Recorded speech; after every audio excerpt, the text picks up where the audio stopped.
Bienvenue sur cette nouvelle chaîne, une chaîne que j'ai créée au moment où je tourne cette vidéo. J'ai voulu passer à une nouvelle étape de ma vie, partager des sujets que j'apprécie et ce message s'adresse à la version que j'étais il y a maintenant 10 ans en arrière et je pense qu'elle peut aider pas mal de gens du point de vue professionnel, sportif. Tu comprendras avec le temps ma philosophie de vie, comment je fonctionne. Mon fils Charles, qui a maintenant, au moment où je fais cette vidéo, quasiment 6 mois, quand il pourra comprendre et regarder, des vidéos sur YouTube, peut-être, si elles sont toujours disponibles, il pourra voir son papa comment il a évolué et vous donner matière à penser. Et j'ai choisi comme premier sujet, pour commencer et débuter cette chaîne YouTube, bien évidemment, j'essaie de partager de façon ma vérité, d'être le plus transparent possible. Je ne prétends pas la détenir cette vérité et j'attends de vous que vous puissiez apporter votre pierre à l'édifice parce que je vous donne matière à penser, peut-être à agir après avoir pensé. Et je compte aussi sur vous pour m'apporter cette pierre-là.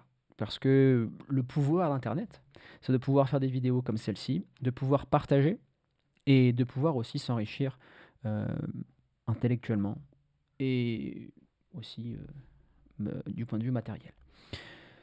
Donc cette vidéo et cette chaîne est là pour ça. Commençons par le sujet du jour, convaincre. Pourquoi j'ai voulu arrêter de convaincre? Que ça soit dans un premier temps dans ma vie professionnelle. Tu verras, je t'expliquerai dans cette vidéo comment mon job, hein, c'est de transformer des inconnus en clients avec un trafic froid via la publicité. Donc, convaincre, je sais ce que c'est. Enfin, tu verras que c'est plus subtil que ça et c'est un autre mot. Comment éduquer, comment faire un transfert de confiance, mais on le verra par la suite. Et du point de vue personnel, comment reprendre le contrôle de ces relations, de ces interactions, pour en tirer le plus grand bénéfice possible, que ce soit pour toi, mais aussi pour ton entourage. Parce que une personne qui essaie en permanence de convaincre une personne qui n'est pas à la même fréquence que toi, tu deviens de facto toxique. Et toi aussi, tu perds beaucoup de temps et d'énergie que tu pourrais consacrer à autre chose. J'ai fait mes devoirs. On ne peut pas décrire un problème, on ne peut pas parler du mot convaincre si on ne connaît pas son étymologie. Dans le monde grec, juridiquement, convaincre, c'est non pas par la force, non pas gagner par la force, mais gagner, vaincre l'autre par la preuve, l'argument et le réel. Un argument, comment le convaincre que, par exemple, le ciel est bleu? Ben, je vais te convaincre ça par des faits statistiques, réels, rationnels et physiques. La problématique, c'est que pourquoi j'ai arrêté de convaincre? Parce que j'ai compris que convaincre ne suffit pas. Dans mon travail, si on prend ma vie professionnelle, j'aide les coachs sportifs, nutritionnistes et les professions, les gens qui vendent de la prestat de service dans le domaine du sport. La croyance est la suivante: pour bien vivre de mon activité, je dois fonctionner via le bouche-à-oreille, qui n'est pas le plus gros problème, mais surtout je dois facturer à l'heure. Généralement, le standard, c'est 40, 50, 60 euros de l'heure selon la région en France, et en Suisse, c'est différent. Si je débarque en disant à une personne: «Ce que tu fais, c'est mal, il faut facturer 1 000 à 1 500 € par client», je vais créer de la friction. Je vais créer de la friction. Je prendrai un exemple politique, religieux et sportif derrière pour que tout le monde comprenne. Donc, quoi faire et comment faire pour convaincre quelqu'un d'acheter un produit chez soi? Il faut fonctionner différemment et faire un petit détour.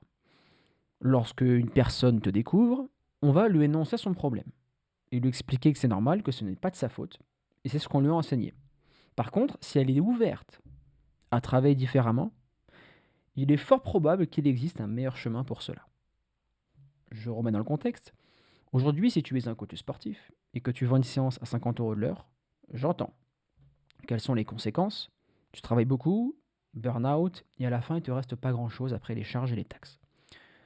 Je pense avoir une solution qui pourrait te faire passer un cap. Mais avant de te l'expliquer, il faut comprendre d'où vient le problème. Parce que si je veux convaincre quelqu'un, je dois lui expliquer son problème pour enlever la friction, pour qu'il comprenne de façon empathique qu'il n'est pas idiot, mais qu'il est pas inconscient, mais il ne peut pas savoir ce qu'il ne sait pas.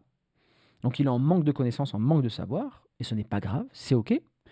Je vais lui montrer où est son problème. Donc avant de vouloir convaincre quelqu'un, je dois dans un premier temps vaincre, non pas le fait de lui montrer que j'ai raison et que ça fonctionne, mais je dois vaincre ses fausses croyances ou peut-être son nom de radio qui vibre en Hertz à 100.1 et moi je veux le ramener à 100.2 qui a la même fréquence que mon message marketing ou mon message personnel si tu parles à une personne dans ta vie de tous les jours. Et pour l'emmener à cette fréquence, pour que mon message derrière fasse la différence et que je puisse convaincre cette personne sans derrière avoir les répercussions idéologiques, de croyances et de peur, je dois décrire son problème de la meilleure des façons.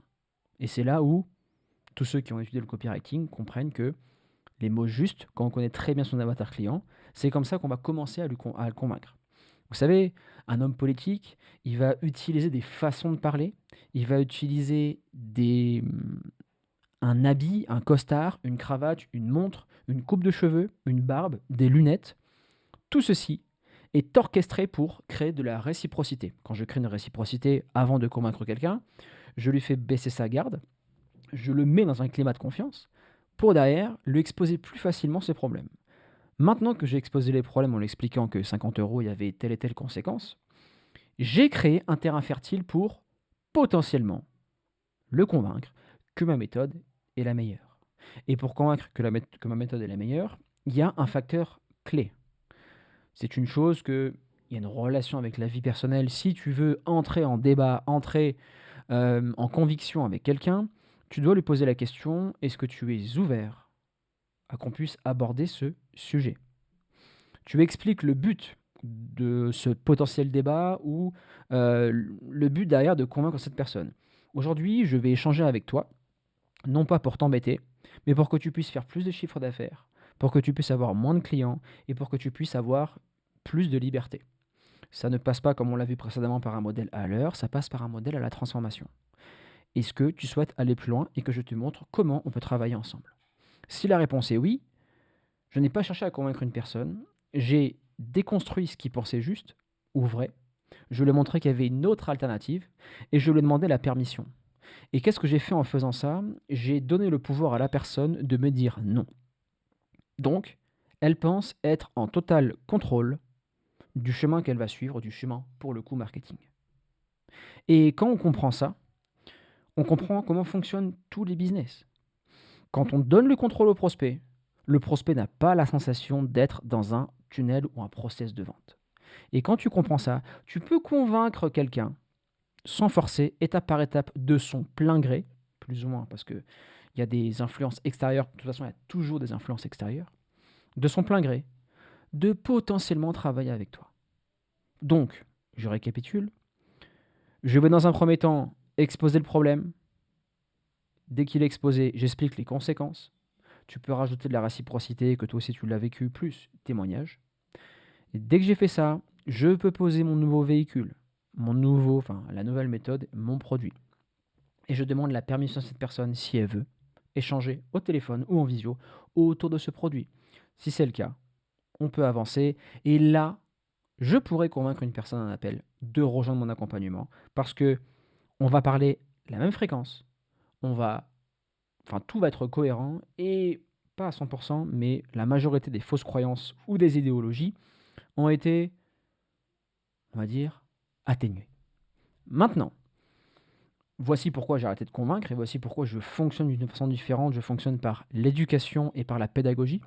Vous savez, convaincre les personnes qui arrivent on pourrait remplacer le titre de cette vidéo, c'est pourquoi j'ai arrêté de convaincre et je préfère plus de pédagogie, je préfère éduquer. Et c'est comme ça que on peut avoir et qu'on a beaucoup plus de clients, les clients qui rentrent chez nous. Et tu vois, quand tu ne cherches pas à convaincre quelqu'un, quand tu es dans quelque chose de sain, la personne qui va rentrer dans ton écosystème, que ce soit professionnel ou personnel, c'est une personne qui sera complètement alignée avec ce que tu lui as proposé. Il n'y a pas de fausse promesse. J'ai expliqué ce que tu vas avoir, j'ai expliqué le problème, je vais te le résoudre de cette façon-là. Et quand tout est aligné, ça fait de très beaux résultats. Maintenant, du point de vue personnel, je vais regarder certaines de mes notes. Oui, du point de vue personnel, et ça j'ai oublié de l'expliquer, quand tu cherches toujours à vouloir justifier, prouver, expliquer et convaincre, le problème c'est que au-delà du débat stérile, tu es dans une position où tu dois constamment prouver. La problématique, c'est que tu n'as rien à prouver. Tu as juste à montrer, exposer, et celui qui veut, tu lui ouvres la porte. Aussi simple que ça. Maintenant, du point de vue personnel, pourquoi j'ai arrêté d'essayer de convaincre? Un exemple concret, dans ma famille, dans mon entourage proche, j'essaie de convaincre parce que mon mantra, c'est entraîne-toi tous les jours. Un corps fort, c'est un esprit fort, c'est physiologique. Et j'essaie d'accompagner mon entourage dans le sport, peu importe le sport, arrêter de fumer, faire de la course à pied, etc. Et quand j'essaie de convaincre quelqu'un de faire ça, je m'en suis rendu compte que les barrières et les protections sont tellement fortes que ça ne servira strictement à rien. Et tu sais comment j'ai réussi à faire ça? Et comment mon épouse a réussi à me convaincre à faire de l'aérox, à faire de la course à pied et à reprendre mon rythme de sportif de haut niveau d'antan? Elle m'a tout simplement mis une branlée. Elle m'a mis une branlée quand on faisait nos sorties en run. Je la voyais tous les jours épanouie en revenant de ses séances d'aérox. Et ce que j'ai fait dans mon entourage, c'est que j'ai essayé de mettre un flux de motivation et d'énergie. Et les gens dans mon entourage sont beaucoup plus sains, font plus de sport, et je pense qu'ils se portent mieux. Et dans le côté personnel, je n'essaie pas de convaincre, j'incarne par l'exemple, et j'attire naturellement les gens à moi. La publicité, c'est différent parce que je les attire pas naturellement à moi, enfin si, mais avant, je les attire artificiellement via une publicité. Où je dois, derrière, avoir un message marketing précis pour faire mouche. Dans le côté personnel, les gens viennent à toi plus ou moins naturellement, là encore, c'est un autre débat, mais quand ces gens viennent à toi, si tu veux les garder, tu dois les inspirer. Donc, remplace par convaincre, par inspirer. Quand tu incarnes l'exemple, tu vas contaminer de façon positive les gens autour de toi. Tu vas arrêter de convaincre, tu vas économiser de l'énergie, et les gens te remercieront et viendront naturellement à toi. Conclusion, du côté professionnel, on plante des graines, on s'inspire beaucoup de ce qui se fait du point de vue idéologique, politique, sportif, religieux. Comment une personne qui est née sur Terre, sans idéologie à proprement parler, peut croire tout type de religion, tout type de message politique, croire en soi dans un premier temps, ou toutes ces choses-là. Et du point de vue personnel, ne cherche pas un débat stérile. Et si tu cherches à convaincre quelqu'un, pose-toi la question suivante. C'est une chose que je fais souvent quand mon épouse et moi, tu sais, elle est argentine et parfois ça peut être un peu chaud. Je lui pose la question suivante, écoute Flore, la communication, et je suis complètement ouvert à parler avec toi. Si j'ai commis une erreur, on va en discuter et je reconnaîtrai mon erreur. Maintenant, la seule chose que je veux savoir, où est-ce que tu veux aller avec ce type de conversation? Et si je connais le but et l'objectif de l'opération, comme disait un professeur d'histoire, Monsieur même, ce n'est pas le but de l'opération, mais quel est le but de l'opération? Et quand je comprends réellement le but de l'opération, généralement dans 9 cas sur 10, il n'y a pas de but de l'opération, c'est vider son sac et voilà, exprimer ses états d'âme. Mais quand il y a un réel objectif, à ce moment-là, on peut avoir une direction et on peut avoir une discussion ou une conversation constructive.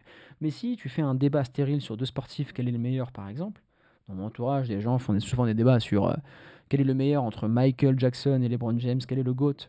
Mais quel est l'objectif derrière tout ça? Si tu as raison, qu'est-ce que ça va t'apporter réellement? Et quand tu comprends ça, tu comprends que beaucoup de futilité peut être évitée et on peut parler de sujets beaucoup plus intéressants à une table avec un ami.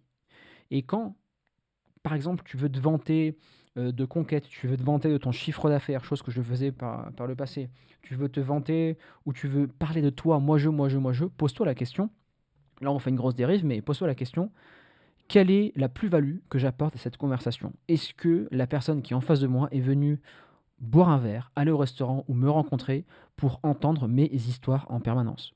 Ou peut-être qu'elle est là parce qu'elle a besoin d'échanger. Donc je vais plutôt m'intéresser à elle. Là on fait une petite pas dérision, une petite, j'ai pas le mot, une déviation, on va dire. Heu, voilà. Donc c'était la vidéo du jour. La prochaine, je l'ai notée, je crois que j'ai la structure. Je ne cherche plus à convaincre personne et la deuxième, ça va être pourquoi je doute plus aujourd'hui qu'avant et pourquoi c'est une force. Voilà, on verra un point très intéressant et pourquoi c'est une force et toutes les vidéos sont programmées. tu vois, j'ai pas de script, hein, j'ai fait quelques bullet points. Tout est programmé jusqu'au vendredi 13 mars 2026. Et cette vidéo, ça sera la vraie réussite et souvent silencieuse, ce qui est vrai. Voilà mes amis, je vous laisse et abonnez-vous à cette chaîne. Faites-moi vos retours en commentaire, ça m'aide beaucoup. Et, je sortirai 2 vidéos par semaine. Voilà, donc on va faire grossir la chaîne petit à petit, on va bien s'amuser. Et, et voilà. Bonne journée ou bonne soirée. Et à la prochaine, ciao.